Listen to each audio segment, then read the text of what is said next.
Sponsored by Trimurti Gold, Silver and Diamond House since 1968. Sarafa Bazar, Amravati. Gadchiroli जिल्हा नक्षलग्रस्त आणि मागासवर्गीय जिल्हा म्हणून ओळखला जातो। या जिल्ह्यामध्ये दळणवळण, आरोग्य आणि इतरही मूलभूत सुविधांचा अभाव आहे। त्याचबरोबर गडचिरोली जिल्ह्यामध्ये मोठ्या प्रमाणात रोजगार आहे। येथील बेरोजगार लोक बाहेर राज्यामध्ये जाऊन रोजगार शोधतात आणि काही मुलं आता इथं पोलीस भरतीची तयारी करत आहेत। सुशिक्षित बेरोजगार आहेत, आपल्यासोबत ते जुळलेले आहेत। आपण त्यांना विचारूया ते येणाऱ्या निवडणुकीबद्दल काय विचार करतात किंवा त्यांची काय अपेक्षा सरकारकडून आहे। मला सांगा, एक सुशिक्षित बेरोजगार म्हणून तुम्ही इथं आलेले आहात, तुम्ही नोकरीसाठी प्रयत्न करतायत, येणाऱ्या निवडणुकीबद्दल काय विचार करतात? निवडणुकीबद्दल हाच विचार आहे की जो खासदार निवडून येईल तो आमचे प्रश्न मांडेल। गडचिरोली जिल्हा म्हणजे नक्षल प्रभावित जिल्हा, त्यानंतर जेवढेही खासदार आजपर्यंत झाले त्यांनी विकास तर काही केला नाही, फक्त नावापुरता विकास झाला आणि म्हणतात की आम्ही रोड बनवला। रोड बनवणं हाच एक विकास नाही झाला। विकासामध्ये सुशिक्षित बेरोजगार मुलं आहेत। आज भारताचा दर बघितलं तर 80% बेरोजगारी दर झाला आहे। तर चालू काय आहेत याच्या आधी जे गव्हर्नमेंट आली होती तेही म्हणाली की आम्ही रोजगार देऊ। आता हे म्हणाले की वर्षात 2 कोटी रोजगार देणार। 10 वर्ष झाले, 20 कोटी रोजगार मिळाले का? नाही। ते प्रश्न विचारणारच कोण आहे? खासदार निवडून येतात, निवडून आल्यानंतर ते आपले प्रश्न लोकसभेत सुद्धा मांडत नाहीत। महत्त्वाचा मुद्दा तोच आहे, हेच बोलत नाहीत, तर त्याच्यामुळे मग आपले प्रश्न कोण सोडवेल? आपण निवडून देतो यांना, मागच्या 2009ला निवडून दिला। आताचे जे खासदार आहे माननीय अशोक नेते साहेब 2 टर्म खासदार झालेत, पण त्यांचंही आम्ही त्यांना डोळ्यानंही नाही बघितलं। आता फक्त जे गाडी फिरत आहे त्याच्यात माहीत आहे की ते अशोक नेते साहेब आहेत ते। बरोबर।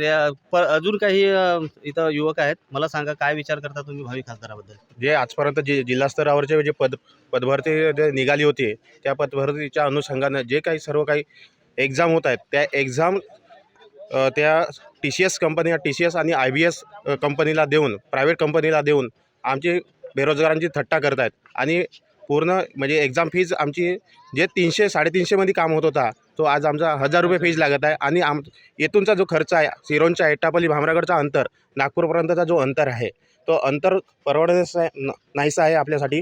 आणि जवळपास खर्च आपल्याला येतो एका पदासाठी एक्झाम जे देत असतो आपण नागपूरला जाऊन, त्या पदासाठी 2,500 ते 3,000 रुपयाचा खर्च येतो।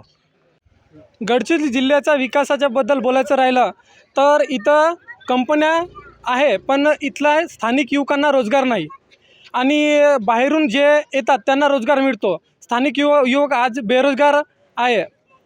आणि इथलं रोडचं बघितल्यावर असं कळतं की काही इथं डेव्हलपमेंट नाही। आणि विद्यमान खासदार सांगतात संसदेत की आपलं गडचिरोली जिल्ह्याचा विकास झालेला आहे, पण आजपर्यंत काही विकास दिसला नाही। आणि आष्टी ते अहेरी मार्ग हा खूप दुर्दैवी आहे। याचा रोड बघितल्यावर असं कळतं की तिथून गाडी का पैदल चालण्यासारखं नाही।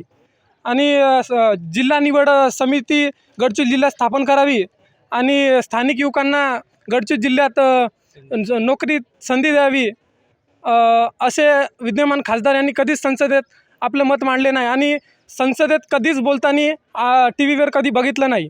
माझं सरासरी काय म्हणायचं आहे, आपल्या जिल्ह्यात सगळ्यात जास्त बेरोजगारी आहे महाराष्ट्रामध्ये। गडचिरोली जिल्हा एक बहुत मागास जिल्हा आहे आणि आपल्या जिल्ह्यात गडचिरोली जिल्ह्यात रोजगार नाही, रोजगारचे साधन नाही, बरोबर आहे। बाकी जिल्ह्यामध्ये तुम्ही पहा, नागपूर पहा किंवा पुणे पहा किंवा मुंबई बघा, इतर जिल्ह्यामध्ये फॅक्टरी ना काही रोजगारासाठी आहेत, पण आपल्या जिल्ह्यामध्ये काही नाही। इथले विद्यार्थी आहेत प्रॉपरली ज्या गडचिरोली जिल्ह्याचे आहेत ते विद्यार्थी, ते रोजगारासाठी बाहेर जिल्ह्यात जावं लागते, बरोबर आहे। आणि आपल्या जिल्ह्यात एक तर नाही का पोलीस भरती, तलाठी किंवा ग्रामसेवक याच नाही का प्रिपरेशन केले जाते। आणि प्रिपरेशन करतात तेव्हा एक्झाम पण नाही का बाहेर जिल्ह्यात द्यावं लागतं। आताच भाऊनं म्हणले की नाही का एक्झामसाठी बाहेर जिल्ह्यात जावं लागतं, जसं TCS घेतले जाते, IBPS घेतात एक्झाम, बरोबर आहे। आणि एक तर नाही का आपल्या जिल्ह्यात रेल्वे नाही, बरोबर आहे। रेल्वे नसल्यामुळे नाही का आपल्या जिल्ह्याच्या प्रवासासाठी नाही का बहुत प्रॉब्लेम येतात, अडचणी येतात। बाहेर जिल्ह्यात जेव्हा एक्झाम द्यायला जातं, सरासरी आता विचार करा, एका एक्झामसाठी आधी MPSCचा 350 रुपये चालन आहे, बरोबर आहे। पण बाकी जे आहेत आता जे एक्झाम आहे त्याच्यासाठी 1000 रुपये लावून टाकले शासनाने, बरोबर आहे। हे झाले 1000 रुपये एक्झामचे। आणि बाहेर जिल्ह्यात जेव्हा एक्झाम द्यायला जातो, सरासरी जास्तीत जास्त नागपूरलाच एक्झाम होतात आमच्या जिल्ह्याच्या मुलांना, बरोबर आहे. जासाठी साधन नाही आपल्या जिल्ह्यात मुलांना. बसमध्ये सरासरी त्यांना खर्च 2 ते 3 हजार रुपये येते एका एक्झाम मागे, बरोबर आहे. त्यामुळे मला तर वाटते आपल्या जिल्ह्यात नाही का विकासासाठी आपल्या विद्यमान खासदार नाही का काहीतरी प्रयत्न करायला पाहिजे. याचा आधी BJP शासन होते, बरोबर आहे. त्याआधी काँग्रेस, त्या शासनाने कधी नाही का आमच्या बेरोजगारांचे नाही का काय म्हणतात समस्या सोडवले नाही. म्हणून काहीतरी चेंज व्हायला पाहिजे.